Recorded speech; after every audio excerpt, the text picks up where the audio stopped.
Muito bem, queridos, eu quero abençoar a sua vida. No começo dessa reunião, antes de estarmos aqui gravando, eu perguntei como é que foi o Natal de vocês, em família, né? E eu até brinquei que vocês comeram muito panetone, rabanada, que mais? Peru, Chester, e que mais? Que é obrigado a comer agora. Salpicão também, com uva passa. É obrigado a comer castanha, é obrigado a comer nozes, rabanada, é obrigado por causa da tradição. As pessoas só fazem isso nessa época da tradição, porque não tem outra explicação. Quem te obrigou? Está onde na Bíblia você comer isso tudo aí? Especificamente nessa época do ano? Lugar nenhum. Então nós somos movidos, infelizmente, pela convenção, né? Aquilo que se estabelece para toda a sociedade ocidental. E aí tem gente que tem comichão se não armar a árvore de Natal. Misericórdia. Tem comichão. Meu Deus, a minha mãe fazia, a minha avó fazia, eu tenho que fazer. E o pior é que tem data para desarmar em janeiro. É uma tradição. A pergunta sempre é: agrada a Deus? Botar a guirlanda do lado de fora da porta para espantar os maus espíritos, agrada a Deus? Colocar um poste ídolo dentro de casa, aquilo ali é poste ídolo, está na sua Bíblia, Deus abomina. Agrada a Deus? Todos os anos o pastor fala sobre isso. Estava me lembrando, a igreja começou em dezembro de 2008, eu já falava sobre isso. Em 2009 já tinha boletim na igreja condenando o paganismo. Em 2009 já tinha também gravação de áudio das mensagens. Lembram? Que as mensagens gravadas em bolacha de CD de áudio, já condenando essas coisas. Nossa posição é muito clara. E há muitos anos, há mais de 15 anos, falamos sobre isso. Agora estava conversando com minha esposa em casa, sinceramente. É quando a gente não escolhe palavras e fala o que tem realmente no coração. Eu não sou contra quem celebra a data natalícia de Jesus. Quantos entenderam? Não sou contra. Tem gente que o faz nessa época porque foi convencionado fazer. Estabeleceu-se essa data. Sabemos que Jesus não nasceu em 25 de dezembro. A Bíblia dá indícios e a gente pode calcular pela gravidez de Maria e de sua prima, né? Mãe de João Batista, que há uma diferença de 6 meses. Jesus teria nascido, né? Na festa dos tabernáculos, entre setembro e outubro. Então, convencionou a religião que fosse 25 de dezembro. Mas eu não repudio quem faz isso com sinceridade. Quem celebra a vinda do Salvador, nascendo nesse mundo como homem, do Logos que se faz carne, a encarnação de Jesus, deve ser sim celebrada. Talvez não numa data única, fixa, mas sempre. Quantos entenderam, digam amém. Então, para deixar muito claro, a gente combate aqui rituais que foram mesclados a essa data, que são oriundos de paganismo, são oriundos da Saturnália, de outras folclores lá da Europa. Tudo isso, o comercialismo que há, tudo isso nós repudiamos. Não agrada a Deus, não está na Bíblia. É uma festa que se paganizou. Então muita gente vai inocentemente fazendo um monte de tradição, sem nem sequer questionar de onde vem. Simplesmente faz porque aprendeu a fazer. Então, queridos, eu não quero de maneira alguma condenar quem celebrou o nascimento de Jesus. Está celebrando o nascimento do Salvador? Perfeito. O que não pode acontecer? Vi hoje um TikTok que me deixou chocado. Eu falei, eu não vou ver essa porcaria sozinho. Eu me recuso a ver esse troço sozinho. Sabe o que foi, irmãos? Um padre com alguns jovens dentro do santuário católico romano, perto do púlpito, seria lá, né, o lugar lá do sacerdote, com um bonequinho de Jesus da manjedoura na mão. Bonequinho, Jesus bebê. E ele balançava aquele bonequinho para cima e para baixo, e tinha uma canção horrível acompanhando esse clipe, falando que ele virá, e dançando com um bonequinho na mão. Que vai nascer, e vai nascer esse bebê no finalzinho do ano. Aquilo ali eu repudio de todas as minhas forças. Além de ser um ídolo, uma idolatria, diminuir a pessoa do Senhor Jesus Cristo ao mínimo. Um bebê pode ser muito fofinho, mas um bebê não faz nada. Um bebê não salva ninguém. O nosso Senhor é descrito no Apocalipse com os cabelos brancos como a neve. Isso é maturidade plena, total. Nunca na Bíblia é exaltado como uma criança, como um bebê. Então aquilo que o padre fez ali é triste, muito triste. Então, queridos, o nascimento de Jesus não precisa ser repudiado, deve ser exaltado. Se nessa data ou em outra, isso aí é questionável, cada um vai ter sua posição. Mas eu queria falar nessa noite sobre o mais importante, a essência do que é a vinda do Senhor para a nossa vida. Amém? Então abra sua Bíblia, por favor. Tudo isso vai servir de introdução, essa rejeição ao paganismo. Abre em Números capítulo 24, verso 15. Números, lá nos primeiros livros da lei. Número 24, verso 15. E essa profecia é muito significativa. Nós que temos entendimento de Jesus como Rei, Rei dos Reis, Senhor dos Senhores, a raiz das promessas, das profecias, estão no Antigo Testamento, onde Deus começou a falar em mistério e revelar depois que seu Filho veio ao mundo. Mas o mistério já tinha sido declarado. Números 24, 15. Quantos já conseguiram achar? Estão com os olhos no texto? Muito bem, vamos para a verdade de Deus. Olha que coisa interessante. É uma passagem que envolve um personagem muito controverso. Chega a ser pitoresco, Balaão. Lembram-se que Israel estava para entrar na terra de Canaã. E nessa transição, os reis da terra, amedrontados, contrataram o profeta Balaão para amaldiçoar Israel, para impedir que Israel fosse próspero, que progredisse no avanço da conquista da terra de Canaã. Balaão, então, é um profeta pago. Nenhuma sugestão, mas uma coincidência com os profetas de hoje também profetizam por dinheiro. Balaão é um profeta pago, contratado a dinheiro. E Balaão, então, é surpreendido porque Deus, mesmo Balaão sendo um homem movido a dinheiro, Deus vai usar esse homem. Lembra da passagem que o burro de Balaão, a montaria de Balaão fala com ele? Dos maiores milagres da Bíblia, pouca gente menciona que um animal reclamou das pancadas que estava levando. Mistério de Deus aquilo ali, né, irmãos? Mistério de Deus.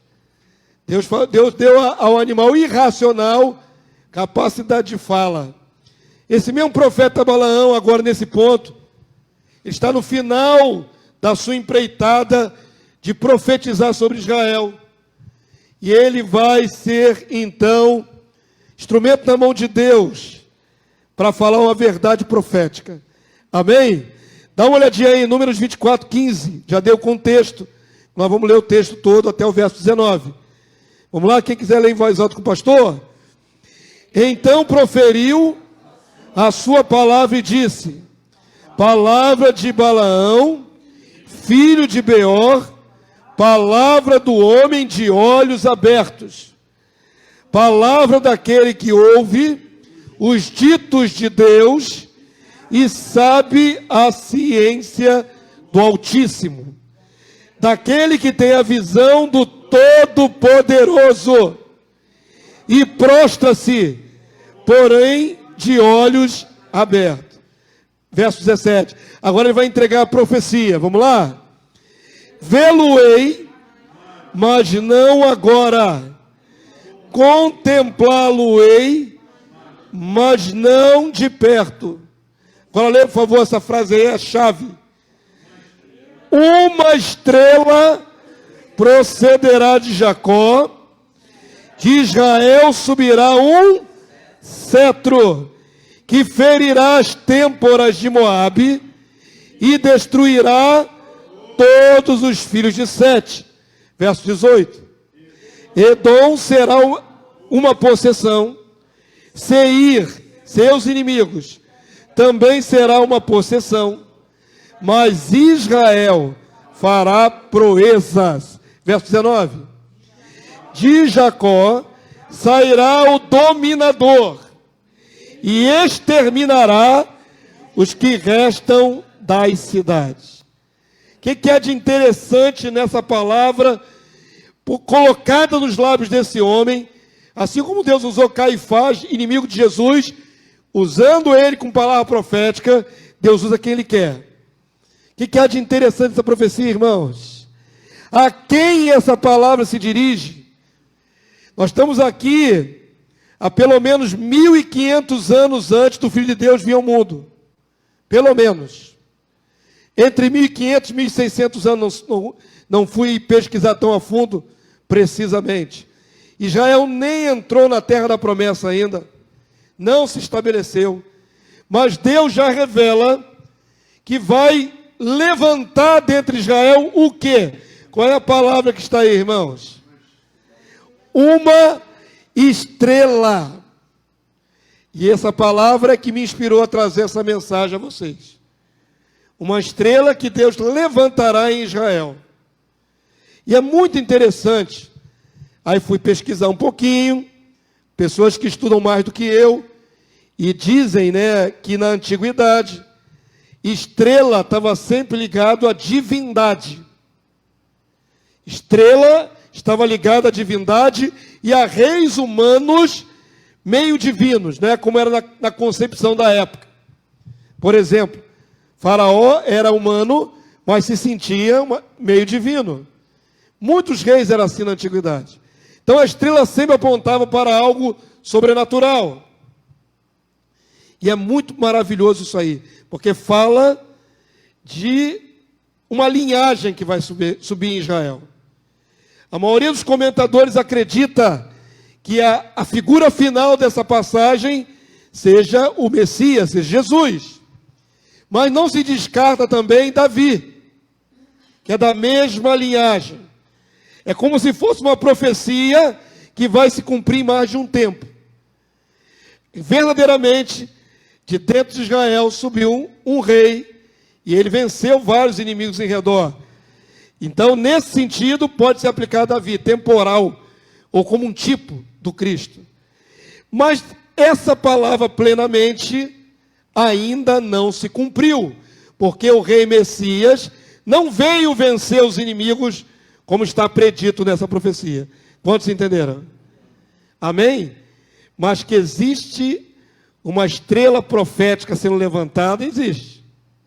E estrela na antiguidade e no conhecimento judaico, dos hebreus, também pode ser traduzido em português por astro.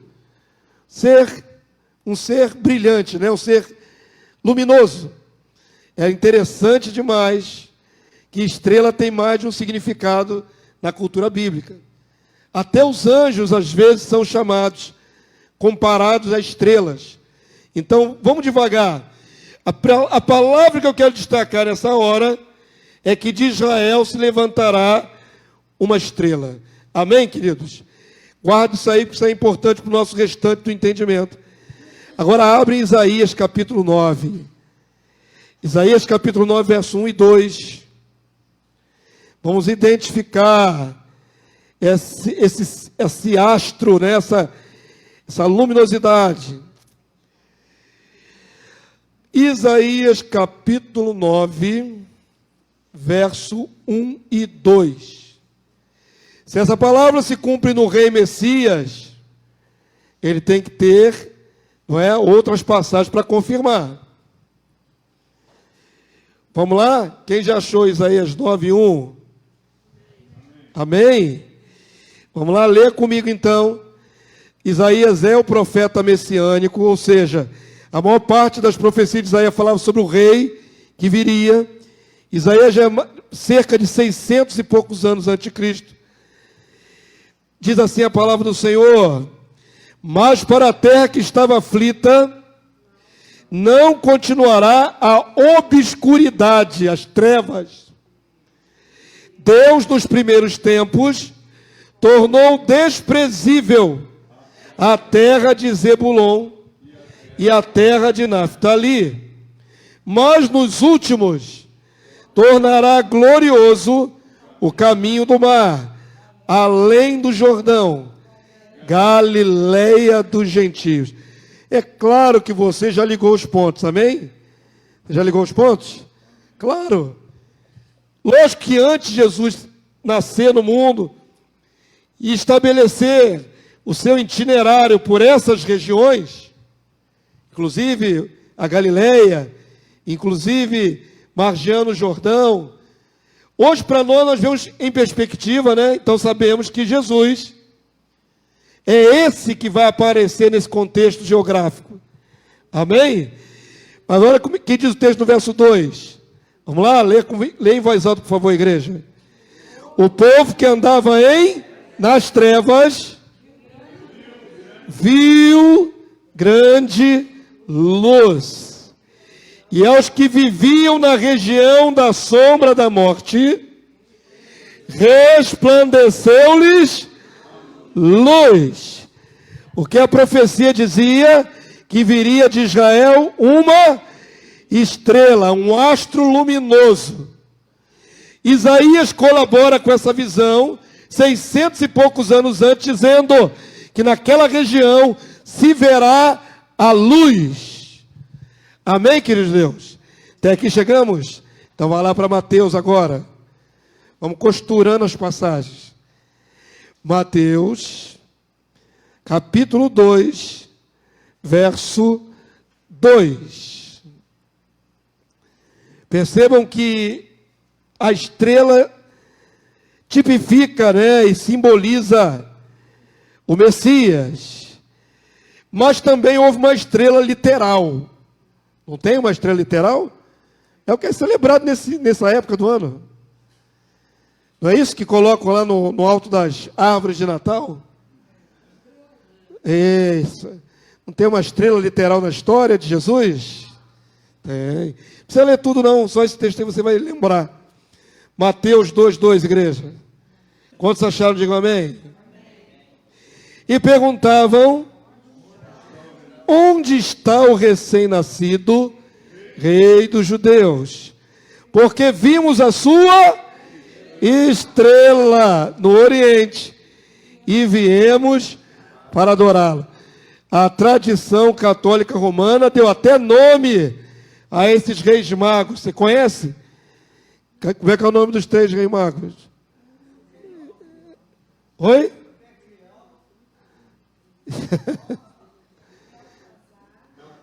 Tem um tal de Beltazar? Acho que tem um Nicanor, não tem um negócio assim? Eu não lembro não, irmão. Já fui católico romano, mas eu não lembro. Eu sei que cismaram que um é escurinho, que um é africano, e que são 3. Ela procurou no Google. Gaspar, Melquior e Baltazar. Isso é a tradição que diz que eram 3, né? 3 magos. A palavra não diz reis. Na tua Bíblia, você pode ler o texto dos evangelhos, não vai aparecer a palavra reis.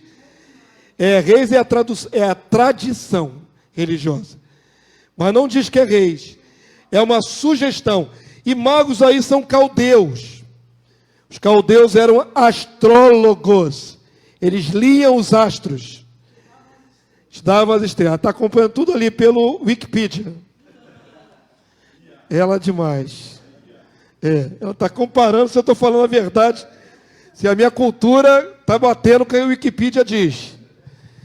Pois bem, mas eu sei que é. Eu sei que eles eram caldeus e que se guiaram pelas estrelas, porque eram astrólogos. Vigiavam as estrelas, faziam seus cálculos, né, para fazer plantação pelas estrelas.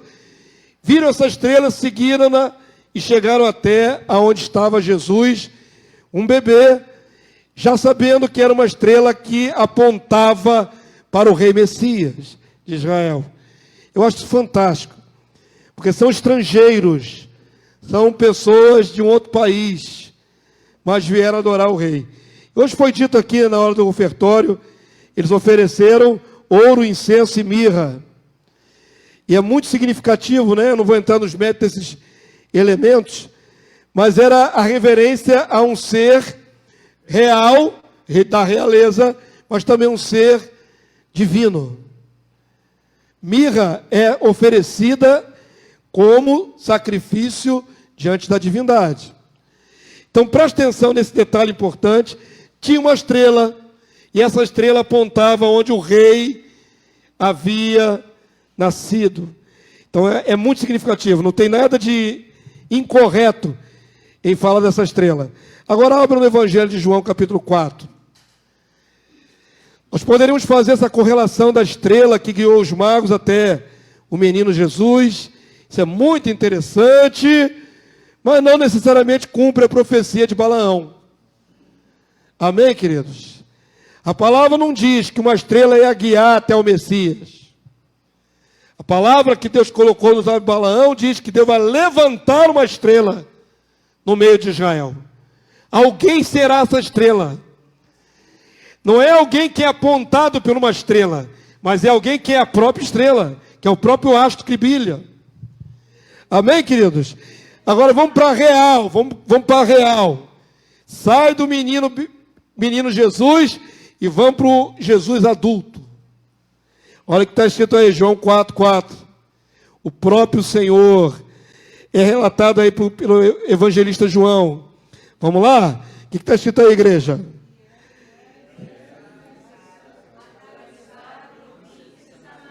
Ih, não é esse texto não. É João 1,4, desculpa. 1,4. Vai atravessar a província de Samaria e não vai dar nas estrelas. Nem na luz. Eu que botei a referência errada aqui. Isso, é 1,4. Se você for olhar a minha colinha aqui, está 4,4, mas está errado. É 1,4. Percebi logo eu. Quando vocês começaram a atravessar a Samaria, eu falei, não é isso. Não é para atravessar a Samaria agora. 1,4, queridos. Conseguiram achar?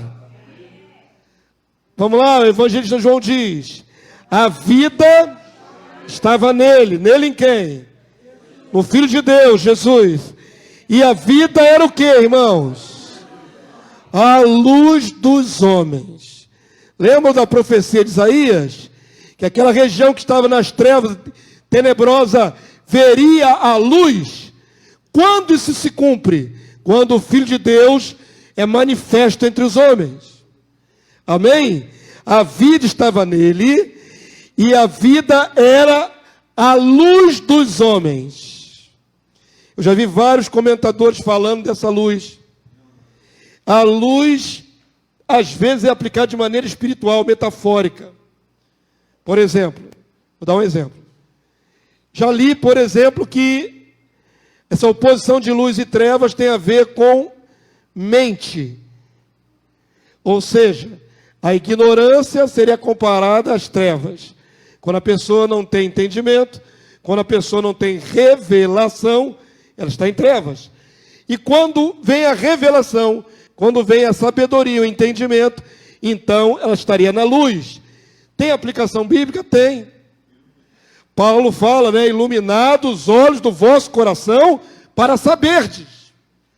Se luz veio para dentro da nossa mente, para nós sabermos, é pertinente que a luz ilumine o nosso coração. Amém? Essa clareza, esse entendimento também pode ser luz. Mas a palavra de Deus se cumpre assim, mas em Jesus é diferente. Ele não é só aquele que traz entendimento para o nosso coração. Ele é a própria luz. Quantos entenderam? Ele é a luz dos homens. Ele não é só o instrutor da nossa ignorância. Ele não é só o revelador daquilo que o homem não consegue alcançar. A essência dele é esta. Ele é a própria luz. E eu fico maravilhado com esses detalhes. Agora abre aí para você não ter dúvida. Nós lemos o 1, verso 4, né? Mas não lemos um versículo. Leia aí, por favor. Continuação. A luz resplandece nas trevas, e as trevas não prevaleceram contra ela. A luz sempre vence as trevas. Quer seja da ignorância, com a iluminação do entendimento, quer seja na luz natural, onde a luz natural chega, as trevas são dissipadas. Amém? Agora abre aí, por favor, João 8:12. Você estava em João 1, vai para o Evangelho, mesmo Evangelho de João, capítulo 8, verso 12. Nós estamos alinhavando conceitos aqui, e já estamos chegando na reta final já. João 8:12. A referência agora está correta. Eu quero mostrar claramente para você quando Jesus assume que é a luz. Nós sabemos disso, mas é importante ouvir dos lábios dele. Quantos já conseguiram achar? João 8, verso 12. Então leia em voz alta, igreja, para você ficar ouvindo a sua voz. Vamos lá? De novo, lhes falava Jesus dizendo: eu sou a luz do mundo. Quem me segue não andará nas trevas. Pelo contrário, terá a luz da vida. Amém, povo santo? Ele diz que é a própria luz. E outro texto ele diz: enquanto estou no mundo, eu sou a luz. Enquanto estou no mundo, eu sou a luz. Jesus se identifica então como esta luz que alumia todos os homens. E aí, para completar esse raciocínio, Apocalipse 22:16. Abre aí que agora vai amarrar no último livro da Bíblia, o livro da Revelação. Jesus se auto-intitulando o astro, finalmente declarado e identificado como aquele que foi profetizado por Balaão. Apocalipse 22:16. Se aqui as inferências podem ser até subjetivas, nesse texto agora é objetivo. Vou falar com toda clareza. Quantos já estão com os olhos no texto? Apocalipse 22:16, igreja. Jesus se auto-identificando. Queria que você lesse em voz alta. Vamos lá? Eu, Jesus, enviei o meu anjo para vos testificar estas coisas às igrejas. Eu sou a raiz e a geração de Davi. E o que, igreja? O que Jesus diz que é, irmãos? O que ele diz que ele é? A estrela. Brilhante é a qualidade. Mas qual é o objeto com o qual Jesus se identifica? A estrela da manhã. Eu sou a estrela da manhã. Eu sou esse astro que brilha. Eu sou aquele que proporciona luz. Eu pesquisei um pouquinho. Na cultura antiga, estrela da manhã nem era o Sol, nem era a Lua. Era o planeta Vênus. Quantos já viram o planeta Vênus de manhã, muito cedo? Não tem uma estrela que é maior do que as outras, que quando o dia está mais ou menos assim na penumbra, começando o alvorecer, dá para ver? Esse aí é o Vênus. Estrela da manhã. Estrela d'alva da alva. D'alva aí não é nome de mulher não, é da alva. A alva é alvorecer. É a estrela que mais se pode ver dentre todas elas. E aí eu comecei a pesquisar mais. Quem mais é chamado de estrela da manhã na Bíblia? Lúcifer, que é uma corruptela para o latim, quando foi feita a Vulgata Latina. Mas no original hebraico é a estrela da manhã. É a estrela da manhã. Naquela parábola onde se revela a queda de Satanás, ele é chamado de filho da alva, ou estrela da manhã. Então, queridos, pastor, então o título tão bonito de Jesus também se aplica a Lúcifer?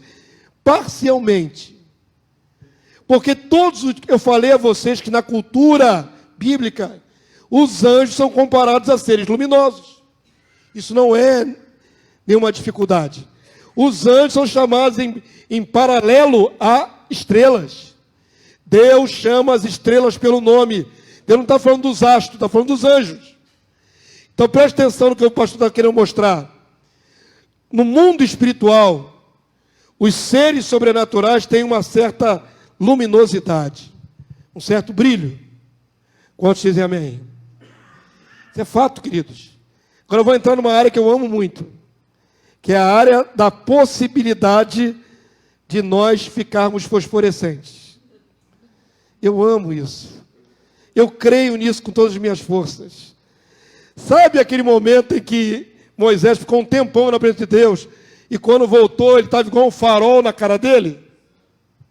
De sorte que ele sabia que era algo sobrenatural, que ele colocava um pano sobre a sua cabeça, não é? Cobria para que ninguém visse que o brilho ia diminuindo. Ele não queria que ninguém visse a terminação da sua glória, como está na sua Bíblia. Só porque se banhou na presença de Deus. A luz nem é própria de Moisés. Mas agora olhem para Jesus. Jesus, diante dos seus discípulos, de alguns separados, o que Jesus faz? Ele tira essa aparência de homem e se traveste de quê? De luz. Aconteceu que enquanto ele orava, a aparência do seu rosto se transfigurou e a roupa dele ficou de um branco brilhante. A transfiguração revela o que o olho humano não pode suportar. Que a essência dele é luminosa, é luz. Quantos entenderam? Estão conectando?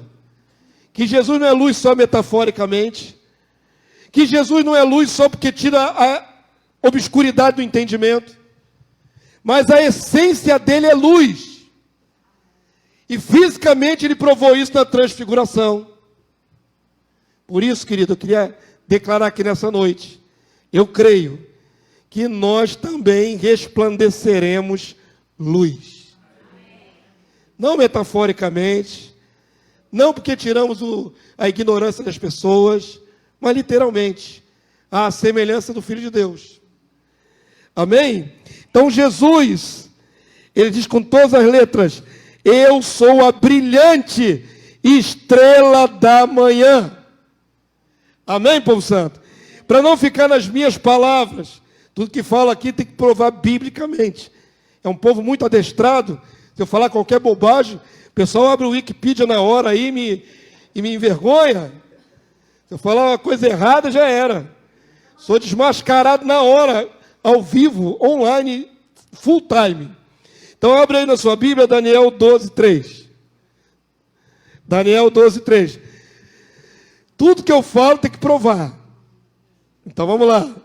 Eu creio, tenho base para crer, tenho fundamentos de que eu vou brilhar de verdade.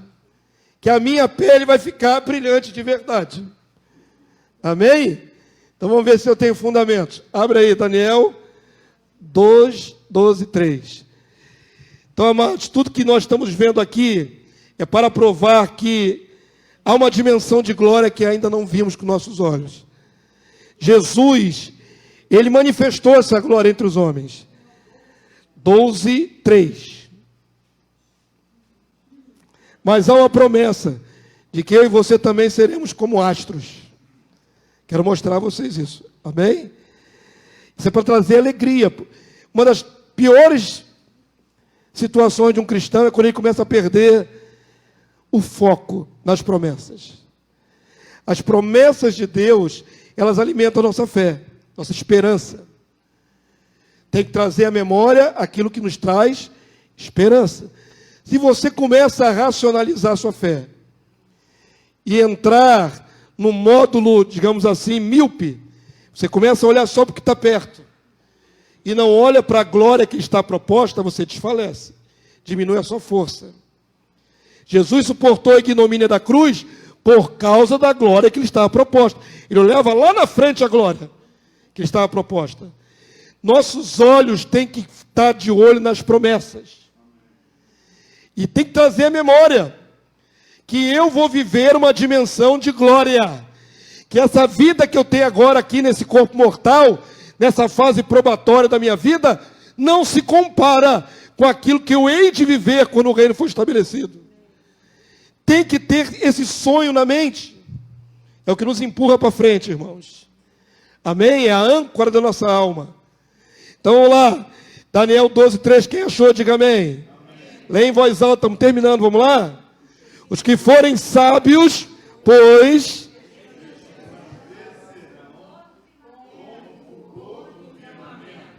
É o que isso aí? Hã? Metáfora, pastor. É o que? É o que? O que é resplandecer? Brilhar. Fulgor do firmamento é o sol na sua plenitude, brilhando com toda a intensidade. Está falando de luz, está falando de brilho. E está falando aqui que os sábios resplandecerão, como fulgor do firmamento. O que mais? E os que a muitos conduzirem à justiça,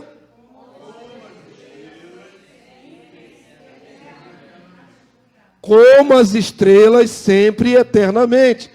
Ainda que não diga diretamente, vai ser estrela, mas vai ser semelhante às estrelas. E é algo que vai ser perene, sempre, eternamente. Quantos dizem amém? Amém? Queridos, é por isso que ainda não subiu ao coração humano o que Deus tem preparado para nós. Temos que começar a imaginar, a sonhar. Oi, querida. 12:3. 3. Brilharemos com fulgor como estrelas. Jesus é comparado àquela estrela. E nós também somos comparados a estrelas, astros. Aceite você ou não, a sugestão bíblica. Amém? E aí, para não ficar só nas minhas palavras, Mateus 13:43. 13:43. Eu falei que eu gosto desse assunto. Vamos lá? Mateus 13, capítulo 13, verso 43.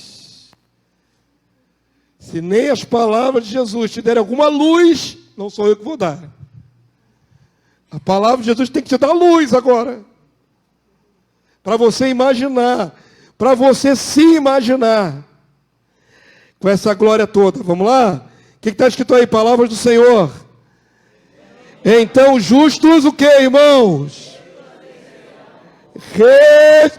Por favor, leia em voz. Estou quase botando vocês de pé para ler esse versículo. Para ver se pega no tranco aí uma empolgação. Vamos lá?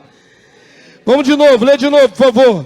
Então os justos resplandecerão como o sol no reino de seu Pai.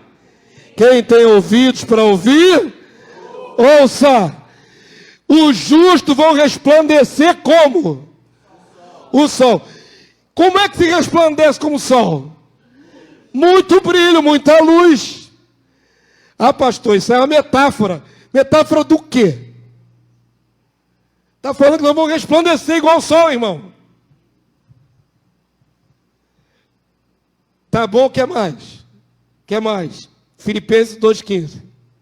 Querem mais? Filipenses 2,15. Eu acredito nessa palavra piamente, que nós resplandeceremos mesmo, à semelhança do Filho de Deus, que se tornou luz diante dos olhos dos apóstolos, como o sol, irradiou sua luz, nós também irradiaremos luz. Filipenses 2,15, vamos lá, igreja? O que diz aí o texto? Quantos acharam? Então leia aí para mim. Para que vos torneis irrepreensíveis e sinceros, filhos de Deus, inculpáveis, no meio de uma geração pervertida e corrupta, no qual resplandeceis como luzeiros no mundo. Luzeiros aí são astros.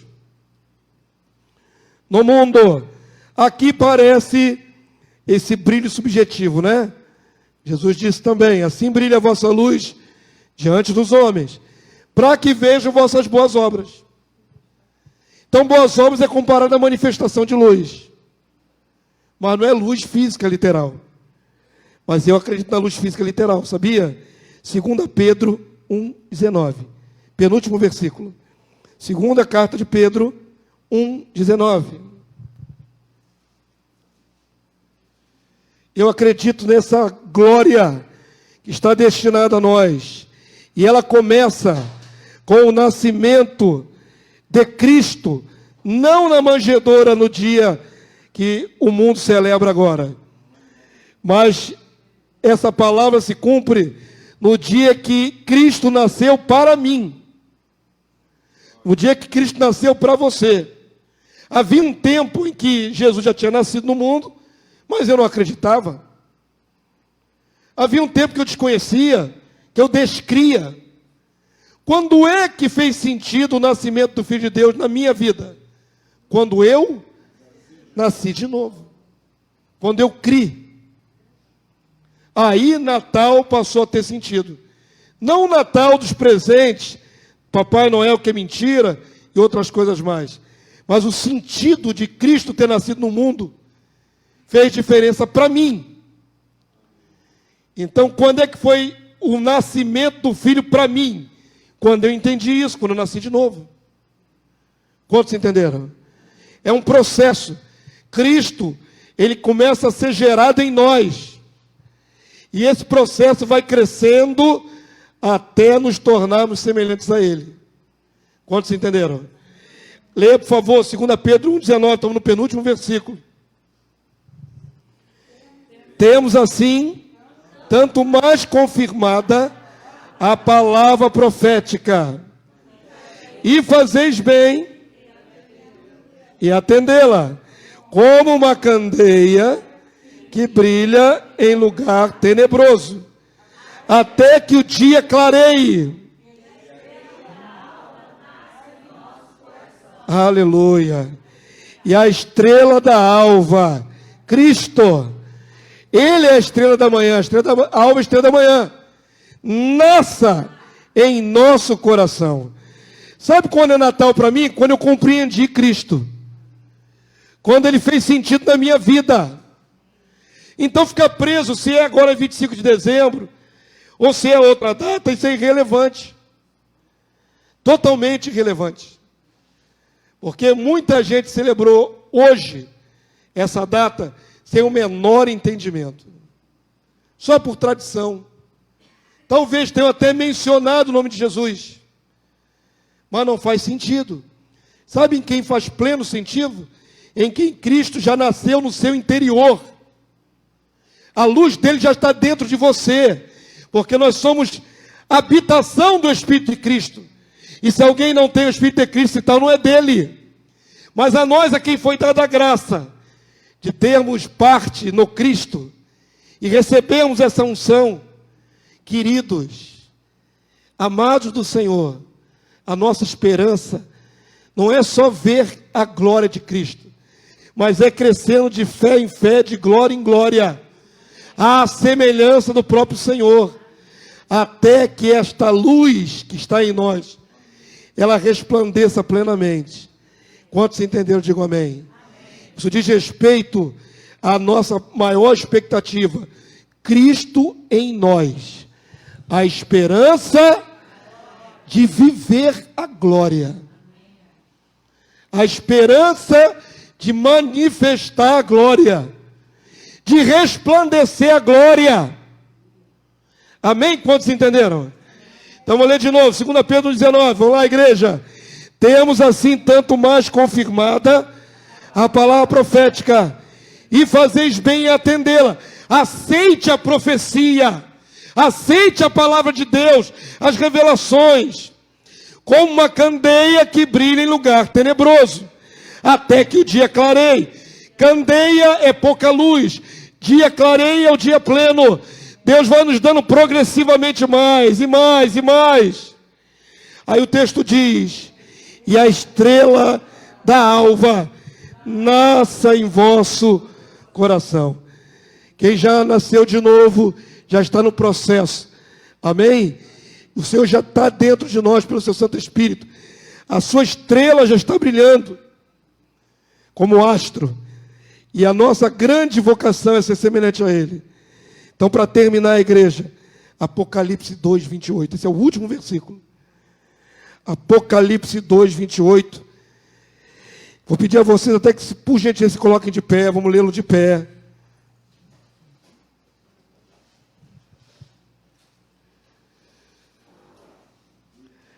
A profecia de Balaão falava de um astro.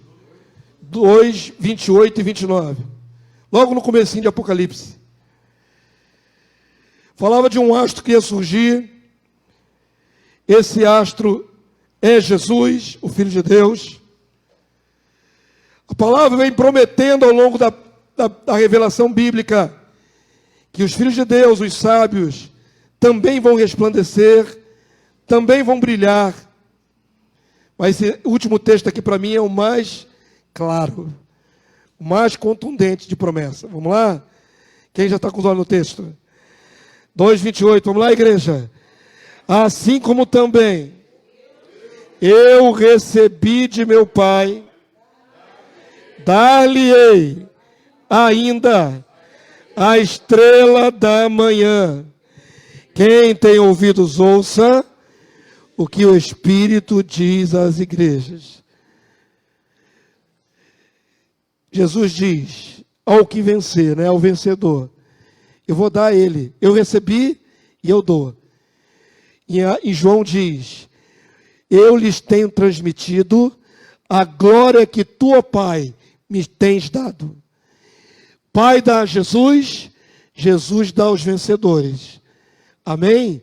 É um compartilhar de glória, é um compartilhar desse Espírito, é um compartilhar dessa dimensão gloriosa. Eu darei a vocês a estrela da manhã. Essa glória, esse brilho, vocês vão receber. É promessa de Jesus. Amém, querido de Deus? Vale a pena viver tudo nessa etapa da vida, enfrentar tudo, perseverar, ficar inabalável, porque no final receberemos a promessa cumprida em nós. Receberemos glória, resplandeceremos a luz. Coloca teu pensamento nisso, irmão. O nosso futuro não é este, com dores, com corpo enfermo. O nosso futuro não é este, com provações. O nosso futuro é resplandecer glória. É andar na dimensão gloriosa que Jesus nos prometeu. Isso mantém a minha fé firme. Amém, queridos de Deus? Se nasceu em 25 de dezembro ou não, isso pouco importa. Porque a estrela da alva já nasceu no meu interior. E eu vou viver a plenitude disso. Em nome de Jesus. Amém? Estenda sua destra ao céu. Coloque sua Bíblia aí na cadeira. Estende sua destra ao céu. Eu peço ao Senhor que fale ao seu coração. Ainda mais depois que você sair desse lugar. Você fique pensando nessas coisas. Quão maravilhoso é o Senhor. Quão maravilhosa é a promessa. Meu Deus, reduziram Jesus a um bonequinho. Uma criança pequena numa imitação horrorosa. Quando o que o Senhor promete para nós é tão transcendente, é tão sobremodo excelente. O que o Senhor promete para nós é algo que inimaginável. Por mais que sejamos criativos, não alcançaremos a dimensão na nossa mente daquilo que viveremos em breve, irmãos. É pelo que vale a pena viver. É pelo que vale a pena morrer. É por essa promessa. Amém? Pai Santo, louvado seja o teu nome. Te adoramos, Deus, na beleza da tua santidade. Porque o Senhor também é luz. A tua palavra revela que nosso Deus e Pai é luz. E habita em luz inacessível. Senhor, louvado seja o teu nome. Porque também tu fizeste o teu filho ser luz, encarnando-se nessa terra, trazendo ao mundo em trevas uma luz que é vida. E louvado seja o Senhor, porque no teu plano, Pai, estava a minha vida e a vida dos meus irmãos, para que a estrela da alva nascesse em nossos corações. Cristo faz toda a diferença em minha vida. Cristo faz toda a diferença na vida dos meus irmãos aqui. Eles vieram aqui por causa dele, por causa do que ele fez, e continua fazendo a nosso favor. Nós queremos adorar o Rei Jesus, aquele que está agora ao teu lado, Pai, intercedendo por nós. Quem somos nós para que tu nos ames tanto assim? Quem somos nós para tu planejares algo tremendo, algo que o olho humano ainda não viu, mas que se tornará realidade plena? Quem sou eu, quem são os meus irmãos, para serem transformados também em luzes, em astros? Louvado seja o teu nome, porque a promessa é grandíssima, e ela deve ser a âncora da minha alma, a âncora da alma dos meus irmãos. É onde nos firmamos, é onde nos agarramos contra as tempestades desse mundo. Eu sei aquilo que o Senhor tem revelado para o meu coração. Eu sei aonde vou chegar.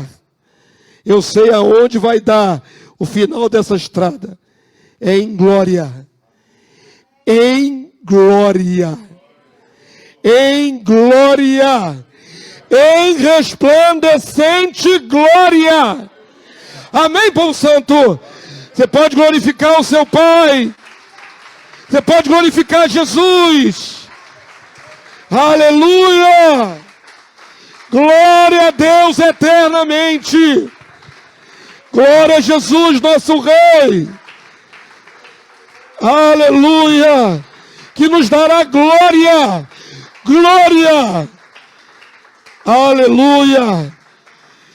Amém, povo santo? Creia nisto. Se alguma coisa você ainda não entendeu, o Espírito de Deus vai te revelar. Mas é claro para mim qual é a promessa. E eu me seguro nisso em nome de Jesus. Amém?